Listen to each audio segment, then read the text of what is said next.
റഷീദ് മാധ്യമങ്ങളെ കാണുന്നു. തത്സമയ ആത്മസമർപ്പണത്തോടു കൂടിയായിരുന്നു മുസ്ലിം ലീഗ് പ്രസ്ഥാനത്തെയും വനിതാ ലീഗിനെയും പോഷക സംഘടനകളെയും ഇന്ന് വരെ മുറുക്കി പിടിച്ചത്. ഈ പേപ്പറിന് ഇത്രയും വർഷക്കാലം ഒരു പോറൽ ഏറ്റിട്ടില്ലെങ്കിൽ ഞാൻ പ്രതിദാനം ചെയ്യുന്ന, ഞാൻ കൊണ്ടു നടക്കുന്ന, ഞാൻ വളർത്തിയെടുത്ത ആ വനിതാ ലീഗിനെയും മുസ്ലിം ലീഗിനെയും നെഞ്ചോട് ചേർത്തുകൊണ്ട് തന്നെയാണ് ഇത്രയും കാലം പ്രവർത്തിച്ചത്. പാർട്ടിക്ക് അഭിമാനമാവുന്ന രീതിയിൽ തന്നെയാണ് പ്രവർത്തിച്ചത്. പാർട്ടിയിൽ നിന്ന് ഒരു ഫണ്ടുകളും ഒരു ബത്തയും വാങ്ങാറില്ല. സ്വന്തം അധ്വാനിച്ച് എല്ലാവരോടും പറയും, രാഷ്ട്രീയ പ്രവർത്തനം ധനാഗമന മാർഗമല്ല, മറിച്ച് രാഷ്ട്ര സേവനമാണ്. ഇന്ത്യയിൽ ജനാധിപത്യ വ്യവസ്ഥയിൽ രാഷ്ട്രീയം എന്ന് പറയുന്നത് ജീവവായുവാണ്. ഒരാൾ എന്ത് ഭക്ഷിക്കണം, ഒരാൾ എന്ത് വസ്ത്രം ധരിക്കണം, ഒരാൾ എങ്ങനെ ജീവിക്കണം, എങ്ങനെയാണ് ഭരണഘടന വിഭാവനം ചെയ്ത ആ ഭരണഘടനാ മൂല്യങ്ങൾ ഉയർത്തിപ്പിടിച്ചുകൊണ്ട് ആ ഭരണഘടന അനുശാസിക്കുന്ന അവകാശങ്ങൾ നേടിയെടുത്ത അവകാശങ്ങൾ മുറുക്കെ പിടിച്ച് നിലനിർത്തുന്നതിന് വേണ്ടിയുള്ള ഒരു പ്രവർത്തനമാണ് രാഷ്ട്രീയ പ്രവർത്തനം. മറിച്ച് സമ്പാദിക്കാൻ വേണ്ടിയല്ല നമ്മളൊന്നും വനിതാ ലീഗ് ആരും രാഷ്ട്രീയത്തിൽ ഇറങ്ങിയത്. ഞങ്ങൾക്കൊക്കെ തൊഴിലുണ്ടായിരുന്നു. ഞങ്ങളുടെ തൊഴിലുകളൊക്കെ ഞങ്ങളെല്ലാവരും തൊഴിലിലൂടെയാണ് പാർട്ടി പ്രവർത്തനം നടത്തിയിരുന്നത്.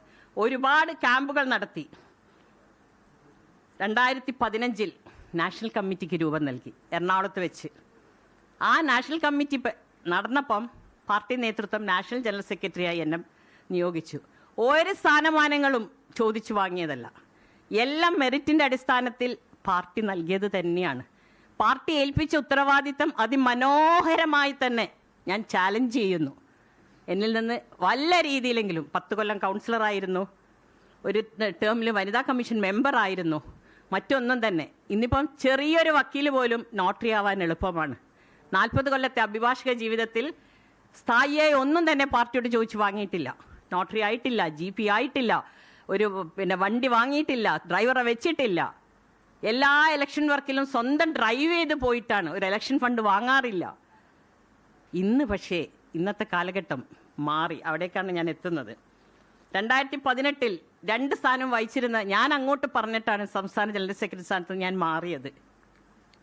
പക്ഷേ ഇന്ന് 2026 ഞാൻ നിങ്ങളോട് സംസാരിക്കുന്നത്. ഇപ്പം സമൂഹ മാധ്യമങ്ങളുടെ കാലഘട്ടമാണ്. ഞാൻ സ്ഥാനാർത്ഥി പ്രഖ്യാപനം കഴിഞ്ഞപ്പോൾ എൻ്റെ വിഷമങ്ങൾ പങ്കുവെച്ചു. അതെന്തുകൊണ്ടാണ് പങ്കുവെച്ചതെന്ന് വെച്ചാൽ, ആ സ്ഥാനാർത്ഥി പ്രഖ്യാപനം വരെ പാർട്ടിയുമായി സംവദിക്കുന്നുണ്ടായിരുന്നു, പാർട്ടി നേതൃത്വവുമായി സംവദിക്കുന്നുണ്ടായിരുന്നു, ഞങ്ങളുടെ ആശയങ്ങൾ പറയുന്നുണ്ടായിരുന്നു. ഇന്ന വ്യക്തികൾ വരാൻ പാടില്ലെന്നതായിരുന്നു ഞങ്ങളുടെ ആവശ്യം, അല്ലാണ്ട് ഞങ്ങൾ വരണമെന്ന് മാത്രമല്ല. അതിലേക്ക് കടക്കാം.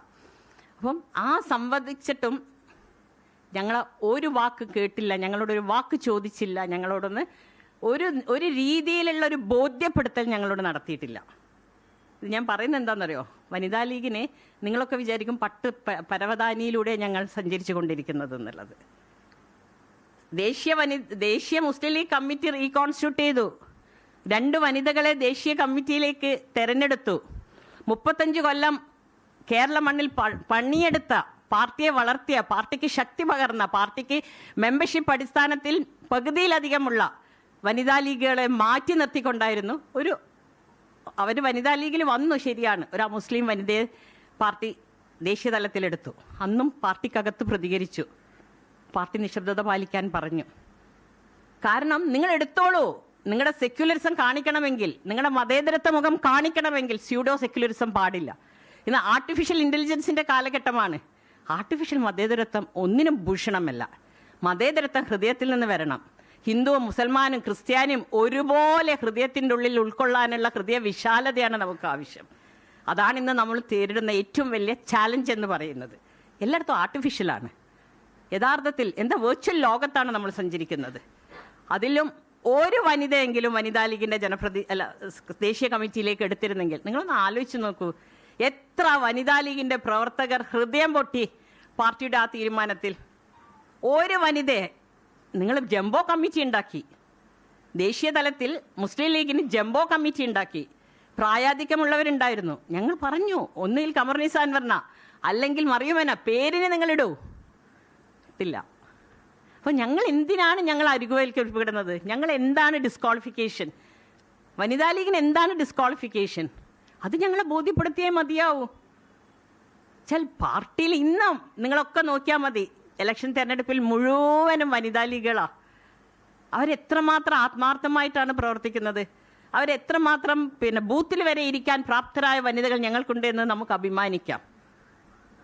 പക്ഷേ ഇന്ന് നമുക്ക് കാണുന്നത് സോഷ്യൽ മീഡിയയിൽ എൻ്റെ പ്രതികരണം വന്നപ്പോൾ സമൂഹ മാധ്യമങ്ങളിലെ കൂലി എഴുത്തുകാരൻ തന്നെ ഞാൻ പറയും, പണ്ടൊക്കെ കൊട്ടേഷൻ സംഘങ്ങളെ വളർത്തുന്ന ഒരു രീതി ഉണ്ടായിരുന്നു. പക്ഷെ ആ കൊട്ടേഷൻ സംഘങ്ങളെ കൊണ്ട് തന്നെയാണ് പലപ്പോഴും അവരുടെ നാശവും വിധിക്കാൻ. ഈ സമൂഹ മാധ്യമങ്ങൾ ഇന്ന് സമൂഹത്തിലെ എല്ലാ രാഷ്ട്രീയ പാർട്ടിയിലെയും ഞാൻ മനസ്സിലാക്കിയെടുത്തോളം 50 വയസ്സിന് മേലെയുള്ളവർ ഇതൊന്നും നിരീക്ഷിക്കുന്നില്ല. 50 വയസ്സിന് മേലെയുള്ളവർ ഇത് മനസ്സിലാക്കുന്നില്ല, എന്താണ് ഈ സമൂഹ മാധ്യമങ്ങളിലൂടെ നടത്തുന്നത് എന്ന്, ഇതിൻ്റെ ഹാൻഡിൽ എവിടെയാണെന്ന്, ഇത് എഴുതപ്പെടുന്നത് ആരാണെന്ന്, ഇത് ഏത് ഗ്രൂപ്പിൻ്റെതാണെന്ന്. സത്യം പറഞ്ഞാൽ പലതും നമ്മുടെ പാർട്ടി മീറ്റിങ്ങുകളിൽ ഞാൻ പങ്കുവെക്കുമ്പം പലർക്കും അറിയുന്നില്ല. ഒരാളുടെ പ്രവർത്തനം വിലയിരുത്തണമെങ്കിൽ ഇത് നിരീക്ഷിക്കണ്ടേ? സമൂഹ മാധ്യമങ്ങളിൽ എന്നോട് ചോദിച്ചു, നമ്മുടെ നെജ്മ തസ്ബീരയുടെ ഹസ്ബൻഡാണ് എഴുതിയത്, നിങ്ങളുടെ ഇത് നിഷാദ് വള്ളുവനാട് അദ്ദേഹത്തിൻ്റെ ഫേസ്ബുക്ക് പോസ്റ്റാണ്. നിങ്ങളുടെ കഴിവുകേട് ഒന്നുകൊണ്ട് മാത്രമാണ് ഇത്രയും കാലം സ്ത്രീകൾക്ക് അർഹമായ പരിഗണന ലഭിക്കാതെ പോയത്. എൻ്റെ മാന്യ സഹോദര, നിങ്ങളുടെ ഭാര്യ ജനിക്കുന്നതിനേക്കാളും മുമ്പ് ഞങ്ങൾ ഈ പ്രവർത്തനം തുടങ്ങിയതാണ്. ആവശ്യമുള്ളത് അനുസരിക്കാനും അവകാശപ്പെട്ട അവകാശങ്ങൾ താൻ പ്രതിദാനം ചെയ്യുന്ന സമൂഹത്തിന് നൽകേണ്ടവരെ ബോധ്യപ്പെടുത്തി അത് വാങ്ങിക്കൊടുക്കുവാനുമുള്ള നേതൃപാടവം നിങ്ങൾക്കില്ലാതെ പോയി. ശരിയാണ്, ഞങ്ങൾക്കില്ല. ഞങ്ങൾക്ക് പണാധിപത്യമില്ല, ഞങ്ങൾക്ക് ബ്ലാക്ക് മെയിലിംഗ് ടാക്ടിക്സ് അറിയില്ല, ഞങ്ങൾക്ക് കുറ്റാരോപണം ഉന്നയിക്കാൻ അറിയില്ല. വനിതാ ലീഗ് നേതാവ് നൂർബിന റഷീദാണ്. ലീഗ് നേതൃത്വത്തിനെതിരെ വലിയ തരത്തിലുള്ള ആരോപണം ഉന്നയിക്കുന്നു. സ്ത്രീകൾക്ക് വേണ്ട ഒരു പരിഗണന നൽകുന്നില്ല, വനിതാ ലീഗ് നേതാക്കൾക്ക് വേണ്ട പരിഗണന നൽകിയിട്ടില്ല എന്നതടക്കമുള്ള കാര്യങ്ങളാണ് ഇപ്പോൾ നൂർബിന റഷീദ് മാധ്യമങ്ങളോട് വ്യക്തമാക്കിയിരിക്കുന്നത്.